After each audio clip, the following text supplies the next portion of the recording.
It's interesting. I requested this band back when we were both just Kofi requesting listeners to the channel, and I requested a song by this band. And I remember a guy whom I'd never met before or whatever making a comment in that, and his name was John Taskmaster, and he said, "This song's not my bag, but." And then you went on to say some things that you found really redeeming about the song, and I was like, "Oh, well, there's an open-minded music listener." So I am going Me and my big mouth. Yes, exactly. It's showtime, folks.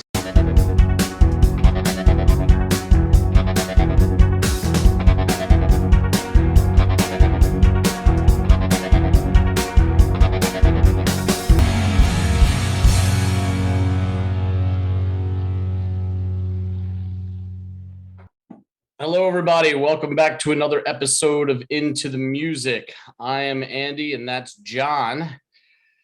John, hello, sir. I think I'm going to push the boat out a little more into uncharted waters with you, at least I think. And I'm going to get you to listen to a band that it's interesting. I requested this band back when we were both just Kofi requesting listeners to the channel, and I requested a song by this band. And I remember a guy whom I'd never met before or whatever making a comment in that, and his name was John Taskmaster, and he said, "This song's not my bag, but." And then you went on to say some things that you found really redeeming about the song, and I was like, "Oh, well, there's an open-minded music listener." So I am going Me and my big mouth. Yes, exactly. And what you know, as fate and luck would have it, we found ourselves in this exchange, this transatlantic exchange. And I'm going to give you another song by that band. And that band is named Closure in Moscow. And it probably doesn't even ring a bell to you because it was so long ago. And No, not at all. Yeah. And the name of that song that I requested that you listen to, I think was called Seeds of Gold. And this song is called A Night at the Spleen. Someone's got a sense of humor, haven't they? Or at least whether it's the band or you, but yeah. An interesting story about an evening spent at the Spleen. So yeah, go give that a listen and come back and let me know what you think. Will do. Okay. Invisible is just a word. Gotta shake off the dust and the mold, 'cause I got this feeling deep inside. Oh, and it's moving me. Oh, and it's burning me. So let's sing together. We got harmony. We got harmony driven through our veins now, baby. Sweetest we've ever been. Listen, well, I don't care where you've been. I don't care where you're from. There's honey dripping through these veins, babe. I never knew that I feel so swell for too long, not a care, and now I know you've all got what I need the most. As soon as we walked in this place, my essence took a turn. My love reduced upon that journey, making it so pure. And I feel you so much more.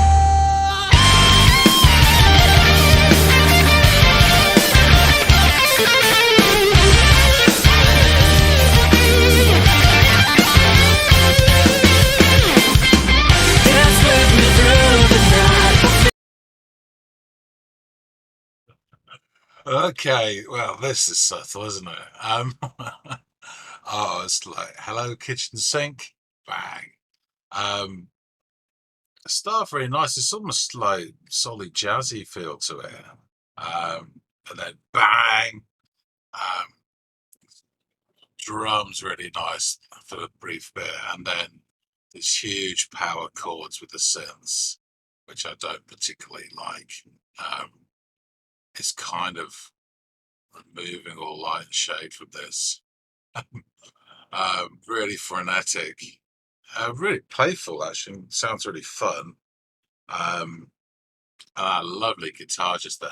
Don't know how far back that was, but let's just see if we can catch that guitar again. 120.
Well, I will say that flew by because it was, um, even though the BPM wasn't huge, I mean, it felt like it was, 120 miles an hour.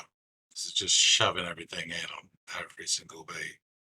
Um, Underneath it all, there was a really nice tune there, and just loads and loads of ideas. All right, lots to discuss. Back to Andy.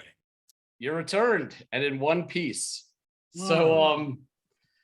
so what do you think about this tune, this band, anything? Just throw it at me. Okay, I do not remember the previous one at all, and this didn't ring any bells either. So Okay. I'll have to go back in and look at that and see what I said. But yeah, still not my bag. Mm-hmm. This was a subtle little number, wasn't it? Okay, so it Yeah, wasn't. I probably should have given you the same warning you've given me in the past about buckling up and strapping in and all that jazz, because this one was yeah, a I lot. think I needed bubble wrap, but yeah. So there are bits of this that I'd liked, bits I didn't mind, bits I didn't like. I can say this song is not for me, and that's a personal judgment on it. Sure. I didn't But think this one would you be, but know, I just still wanted you to hear it. yeah, and that was so kind of you, and I will not forget that.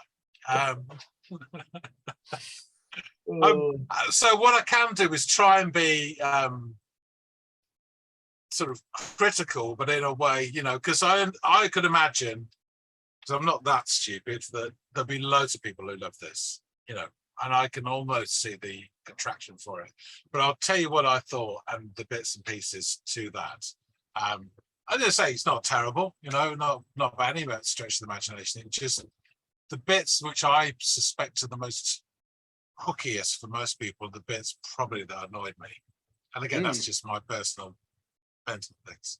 So yeah, it starts off with a jazzy, soulful kind of start, and it did that again in places. And right before it exploded, I'm sure I could hear, because of the quality of it, an actual double bass as opposed to a proper bass, acoustic double bass, which for 12 notes, whatever I heard, sounded incredible. And then it's bang, and off it went. I like the falsetto actually. The drums, when you could hear them, when they isolated or when they dropped down, were really good as well. Mm-hmm. And there was a lovely frenetic guitar, which I suspect was playing all sorts of places, but you heard it sort of coming and out, and there's a little solo-y bit. Just check my notes, around the sort of minute mark, and then a bit later as well. It was really nice. It was a ball of energy. Everything was big though. Mm-hmm. So when it dropped down, there was a bit of sort of contrast, so credit to its due. I would say, to me, it came across as a little confused and not cohesive for my taste. There was loads and loads of ideas, many of which featured things I liked. So even like the Spanish guitar in that bit was really, really nice. And again, there was another sort of soulful breakdown at about the 2.5 minute mark, which again was really nice. And I think the thing that annoyed me, and even like the phonetics of it, I've listened to much more heavier stuff or faster stuff than this, and I worked out the thing that was sort of, I disliked was the stabbing power chord synths, because they were emphasizing everything rather than just emphasizing bits. And especially that sort of mini climax of some 3 minute mode, which again, I can understand why they did it, and I understand how it's effective to a certain audience. I'm sure they would be absolutely gutted if they heard that I didn't like this as much as I don't think I'm their target audience, and I'm sure they could live without my sort of thumbs up. But that's the bit which sort of I've found that I disliked, and it's just interesting for me to work that out rather than just dismissing something. And it reminded me in a little weird way of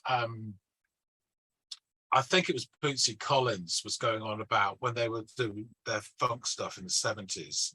they come up with a formula called On the One. I don't know if you've heard of this. Mhm. Well, basically they put everything on the first beat of the Beat, bar. right, yeah, It's yeah. like 1, 2, 3, 4. This was 1, 2, 3. You know, it was all 4 and the semi beats in between as well. And that's probably what, for my taste, made it just jarring. You know, Mm. not terrible, and it's not, you know, and there's a nice melody as well to it as well. I mean, they just threw the kitchen sink at it, and I think, I'm not sure, but I would say the production really sort of is the major villain in this from my tastes. Okay. You know? As I say, they threw the kitchen sink. There was even some hand claps at one point, and I was thinking that, you know, you could barely hear them. I was, bless them for putting them in. But it was, and then it made me think about the song as an entirety, and I hardly picked up any lyrics at all because I was fighting my way through the music. Because it was almost for me like an overload, you know, so I wasn't able to process it as much. But it felt overall like they were trying to fit a whole night out into 4 minutes, which is probably what their idea was. Yes. But for me, it just, you know, it just didn't hit the mark where I'm sure for other people it would. So that's my two. You know, I got no idea what the song's about. I love the name of the band. I love the name of the track, The Night of the Spleen. Like I was saying, if this is a whole night out, you know, if that's a symbol of the nightclub they're at or whatever, the spleen is great because it produces bile, isn't it, and all sorts of stuff. And yeah, it's great. So, but it just, what they didn't meet with my aesthetics. Yeah. That's as kind as I could be. No, that's okay. Yeah, no, but being honest. If your natural inclination is to say something far more harsh, have at it, man. That's the name. That's the idea of, you know, what we're doing. It's pointless. It's pointless. I'm gonna be honest without being, you know, a tit about it. Well, I mean, you're inclined to be a tit. That's okay. We've all come to know and love you for that, John. You're actually the part where you. So it is about this. That is exactly what it's about. The synopsis from Chris DeSink, who is the lead singer of the band, says, and by the way, they're an Australian prog band. Right. So he says there is a bar called the Spleen here in Melbourne, and one of the loveliest, most carefree nights went down there with a bunch of really awesome friends from multiple friendship circles. We hit peak paldom in the middle of the Venn diagram of cruise that night. And it was just so joyous and cathartic, I felt it should be commemorated in a song. A very cheeky little solo in that song still gives me a chuckle. Those bends are totally obnoxious, but completely fitting for the song. So I think like the crazy guitar stuff that's happening and all that, the freneticism is to capture this wild, almost like I could imagine a night like this being filmed like a Guy Ritchie film, where it's all this cause and effect filming and calamity from one room to panned into another room. And yeah, I love the idea of a club called the Spleen, like, hey, I'll meet you at the Spleen. And Closure in Moscow is a really cool ass band name. But yeah, you're probably right in so many ways about like oversaturation of sounds and trying to like shoehorn all this different shit into one sound. But given the motif and the theme of the song, I think this is one of those rare marks where it's kind of like the call to make and perfect for what they're trying to do. So I loved that when I heard it, and I'm a real sucker for the just screaming guitars in there, which are, you know, are like they border on being obnoxious, but they're so good though. I love them in this. Yeah.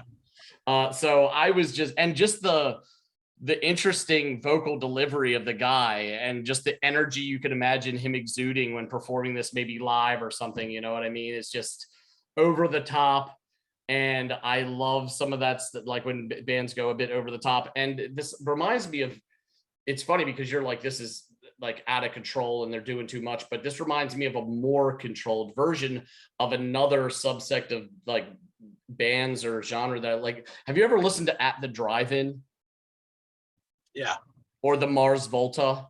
They do a lot. They can do a lot of this kind of stuff. Even like a little Coheed and Cambria can do this kind of stuff. They're bands that kind of tap into this super weird prog post-hardcore sound in their music. And this reminded me of a more jazzy kind of approach to that sound. And I was like, oh, this is such a cleaned up, like kind of buttoned down version of the weirdness that can be Mars Volta and At the Drive-In type stuff. And I just have always dug their very, I think, unique sound that these guys have. It's not for everybody. I totally get that. But at the same time, I think it's clever and fun in nature. And I just thought I'd try to give Australia some love on the channel as well, because these guys are really, really good. This particular song, A Night at the Spleen, is off of the album First Temple, which I believe came out at like the end of 2008 or beginning of 2009. And this just was one of those, you're listening to one band and they're like, well, if you like this band, try listening to this other band. And this was this other band. And I listened to First Temple and I was like, oh my God, the guitar work on this album is absolutely manic and crazy. And I love it. So yeah, really became a fan of theirs. They consist of Mansour Zanelli, Christopher DeSink, Michael Barrett, Salvatore Aldone, and Duncan Millar. And yeah, that is the band of rogues that is Closure in Moscow. So glad you gave him a listen, even if it was not the best experience for you. Hopefully somebody out there and into the music world will dig the sounds. And if not, oh well, there's plenty of more music to pick from. It's interesting because I thought about the sort of proggy elements of this. Yeah. But it's unusual to have that with this kind of sound, this, as you say, this jazzy, and then almost like a dancey nature to it. And then but with a prog approach is very, very unusual, which kind of maybe dismiss the proggy nature and use the words like confused and not cohesive, which I guess is you can then translate that into experimental and expansive, which is basically what progressive rock is, progressive music. And almost creating a sound all their own with the idea of, like you said, marrying these two things like jazz sounds and even almost R&B, or some of their other stuff like Seeds of Gold has almost a disco-y kind of sound to it, but they're tapping into like, and again, this kind of makes me think of that acid jazz stuff that you like, but married with prog rock. And it's like this whole other weird. I see it clearer now. Yeah. Honestly, I think perhaps if you stripped away those stabbing, which I guess is the main part of this, so if you stripped away those stabbing power chord synths, I would like this 75% more. Yeah. Honestly. Yeah.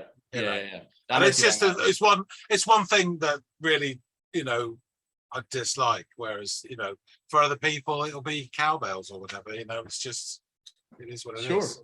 Sure. Awesome. Well, hey, thanks for being open-minded enough to wade out into these waters and listen to different stuff. You know that I'll take it easy on you next time. I'll have some Silver Sub pickups or something for you to bring you back down to earth or whatever. But yeah, this is James Taylor. Yeah, exactly. Just Gregorian chants. So yeah, appreciate you being open-minded and digging into this with me, and I hope everybody out there liked it too. So John, you wanna take us out of here, buddy? Yeah, sure.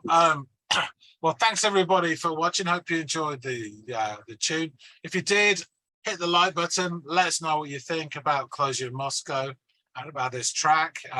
Fans out there, other tracks of theirs to suggest as well. I'm sure Andy probably knows all of them, but drop us a line and let us know what you think. Love to hear from you. That being said, again, thanks everyone for watching, and we shall see all of you next time on Into the Music. Be good.